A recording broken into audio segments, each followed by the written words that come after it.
नमस्कार दोस्तों, मैं आदित्य ओझा स्वागत करता हूं आपका अपने channel aspirants for judicial and law exams में। आज हम सेल ऑफ गुड्स एक्ट के अंतर्गत Nemo dat quod non habet के प्रिंसिपल पर चर्चा करेंगे। इस चर्चा की शुरुआत करने से पहले हम अपनी डे टू डे लाइफ से कुछ एग्जाम्पल्स लेते हैं। मान लीजिए हमको कोई संपत्ति खरीदनी होती है तो हम सबसे पहले उस संपत्ति के मालिक से बात करते हैं, तत्पश्चात उस संपत्ति को खरीदते हैं। ऐसा इसलिए कि किसी भी संपत्ति को अंतरित करने का अधिकार सामान्यतः मालिक के ही पास होता है। अब मान लीजिए कोई व्यक्ति ऐसा है जो कि उस संपत्ति का मालिक नहीं है और उस संपत्ति को किसी तीसरे व्यक्ति को अंतरित कर देता है, तब क्या होगा? तो ऐसी स्थिति में जो अंतरिती होगा उसको उस संपत्ति पर स्वत्व प्राप्त नहीं होगा। फॉर एग्जाम्पल, अगर राम की मोटरसाइकिल को श्याम मोहन को बेच देता है तो मोहन को उस मोटरसाइकिल पर कोई स्वत्व प्राप्त नहीं होगा। दूसरी स्थिति, यदि राम अपनी मोटरसाइकिल श्याम के पास 10,000 रुपये के बदले में गिरवी रखता है और श्याम उस मोटरसाइकिल को मोहन को 20,000 रुपये में बेच देता है, तो क्या होगा? तो इस स्थिति में भी मोहन को उस मोटरसाइकिल पर मालिकाना हक नहीं प्राप्त होगा। यही बात करता है हमारा nemo dat quod non habet का प्रिंसिपल। इसका अर्थ होता है, इसकी लिटरल मीनिंग होती है no one can give what they don't have. मतलब कोई भी व्यक्ति उस ऐसी कोई वस्तु किसी अन्य व्यक्ति को नहीं दे सकता है जिस पर कि वह स्वयं हक ना रखता हो। मतलब हम अपनी ही संपत्ति को किसी अन्य व्यक्ति को अंतरित कर सकते हैं, किसी दूसरे व्यक्ति की संपत्ति को किसी अन्य व्यक्ति को अंतरित करने का अधिकार हमारे पास नहीं होता है। हिंदी में इसको कहा जाता है, सेल ऑफ गुड्स एक्ट के रेफरेंस में, विक्रेता अपने से अधिक अच्छा स्वत्व नहीं अंतरित कर सकता है। जैसा कि हमने अभी प्रीवियस एग्जाम्पल में देखा कि राम अपनी मोटरसाइकिल श्याम को 10,000 रुपये के बदले में गिरवी रखता है और श्याम उस मोटरसाइकिल को मोहन को बेच देता है। तो ऐसी स्थिति में क्या होगा? ऐसी स्थिति में श्याम उस मोटरसाइकिल का ओनर नहीं है, वो केवल उसका पानी है। तो ऐसी स्थिति में जो राइट्स पानी के पास, जो राइट्स श्याम को उस मोटरसाइकिल के रेफरेंस में प्राप्त हैं, वही राइट्स वो मोहन को अंतरित कर सकता है। उससे ज़्यादा का अधिकार अगर वो उसको अंतरित करता है तो उससे ज़्यादा का किया गया अंतरण जो है वो विधिपूर्ण नहीं होगा। Nemo dat quod non habet के प्रिंसिपल को सेल ऑफ गुड्स एक्ट के सेक्शन 27 में इनकॉर्पोरेट किया गया है।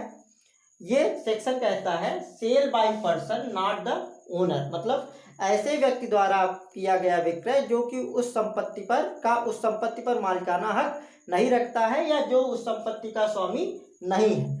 तो मान लीजिए कोई परिस्थिति ऐसी होती है कि ऐसा व्यक्ति जो संपत्ति का मालिक नहीं है वो संपत्ति को बेच देता है, तो क्या होगा? इसका आंसर देता है section 27 sale of goods act. ये कहता है subject to the provisions of this act and of any other law for the time being in force. मतलब इस अधिनियम अर्थात माल विक्रय अधिनियम 1930 के अन्य उपबंधों के अधीन रहते हुए और तत्समय प्रवृत्त किसी अन्य विधि के उपबंधों के अधीन। मतलब सेक्शन 27 में जो रूल इनकॉर्पोरेट किया गया है वो एब्सोल्यूट रूल नहीं है, उसके कुछ एक्सेप्शंस हो सकते हैं। वो एक्सेप्शंस कौन से हो सकते हैं? वो exception sale of goods act में बताए गए एक्सेप्शंस भी हो सकते हैं और तत्समय प्रवृत्त किसी अन्य विधि में बताए गए एक्सेप्शंस भी हो सकते हैं।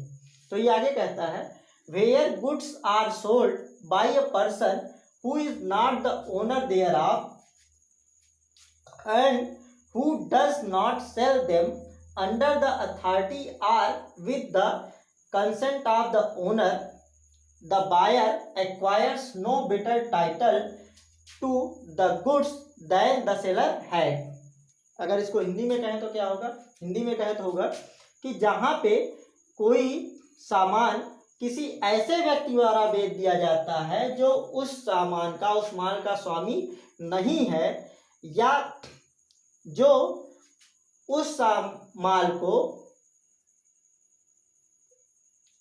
माल के स्वामी के प्राधिकार से अन्यथा बेचता है, अर्थात उस माल के स्वामी के प्राधिकार के अंतर्गत नहीं बेचता है या with the consent of the owner, या जो उस माल के स्वामी की सम्मत के बिना बेचता है। मतलब अगर इसको समराइज करना चाहें तो सेक्शन 27 ये बताता है कि ये 3 लोग किसी माल को बेच सकते हैं। पहला वो व्यक्ति जो उस माल का ओनर है, उसका स्वामी है गुड्स का।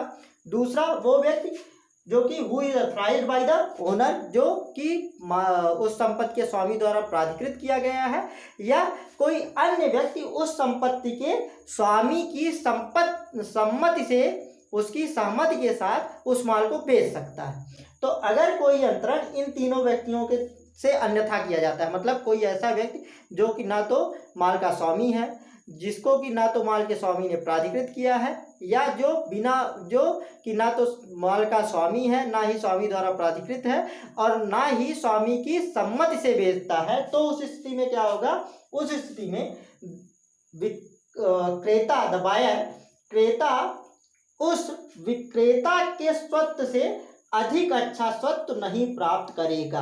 यही कहता है सेक्शन 27, जिसमें कि nemo dat quod non habet के प्रिंसिपल को इनकॉर्पोरेट किया गया है। ये प्रिंसिपल कहता है no seller can transfer a better title than he himself has. मतलब कोई भी विक्रेता जितना अच्छा स्वत्व किसी माल के संबंध में रखता है, उससे अधिक अच्छा स्वत्व वो अंतरित नहीं कर सकता है। मतलब अगर कोई व्यक्ति किसी संपत्ति का ओनर है, अर्थात पूर्ण रूप से उसका स्वामी है, तो वो उस संपत्ति की ओनरशिप को ट्रांसफर कर सकता है। यदि किसी व्यक्ति का किसी संपत्ति में लिमिटेड इंटरेस्ट है, या उसका वो लिमिटेड पर्पजेस के लिए ही यूज करने के लिए अथॉराइज्ड है, तो वो उसी सीमा तक उस संपत्ति में किसी अधिकार को अंतरित कर सकता है जितना कि उसका स्वयं का है। इससे अधिक अगर वो कुछ अंतरित करता है तो क्रेता को वही उतना अधिकार प्राप्त होगा जितना कि विक्रेता का स्वयं का उस संपत्ति में था, उससे अधिक नहीं। इस पर एक केस है, देखते हैं, ग्रीनवुड वर्सेस बेनेट का केस। इस केस में क्या हुआ कि एक कार ओनर ने अपनी कार एक मैकेनिक को दी रिपेयर करने के लिए। उस कार मैकेनिक ने उस कार को रिपेयर नहीं किया, बल्कि वो उस कार को स्वयं चलाता रहा, और इस दौरान वो कार दुर्घटनाग्रस्त हो गई और काफ़ी हद तक क्षत विक्षत हो गई। अब उसने क्या किया, उस कार रिपेयरर ने उस कार को किसी अन्य व्यक्ति को नॉमिनल प्राइस पे बेच दिया। मतलब उससे कुछ ज़्यादा कीमत नहीं ली, बहुत कम कीमत पर बेच दिया। वो जो क्रेता था उसको ये नहीं पता था कि ये कार रिपेयरर की कार नहीं है। उस इनोसेंट बायर ने, उस क्रेता ने उस कार को बनवाने में 226 पाउंड की रकम खर्च की।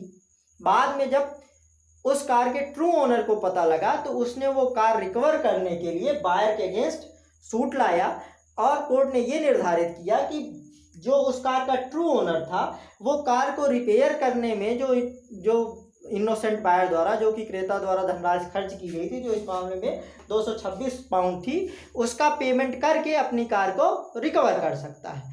तो इस मामले में वो जो क्रेता था उसको उस कार का मालिकाना हक नहीं मिला। क्यों नहीं मिला? क्योंकि स्वयं वो विक्रेता जो कार रिपेयरर था, वो स्वयं उस संपत्ति पर मालिकाना हक नहीं रखता था, ना ही वो कार ओनर द्वारा प्राधिकृत किया गया था, और ना ही उसने कार ओनर की सम्मति से उस कार को बेचा था। तो ये था Nemo dat quod non habet का प्रिंसिपल। ये प्रिंसिपल एक एब्सोल्यूट प्रिंसिपल नहीं है, इसके कुछ एक्सेप्शंस भी हैं। इन एक्सेप्शन पर चर्चा हम अपने अगले लेक्चर्स में करेंगे।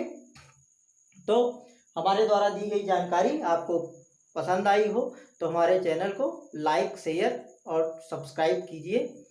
धन्यवाद।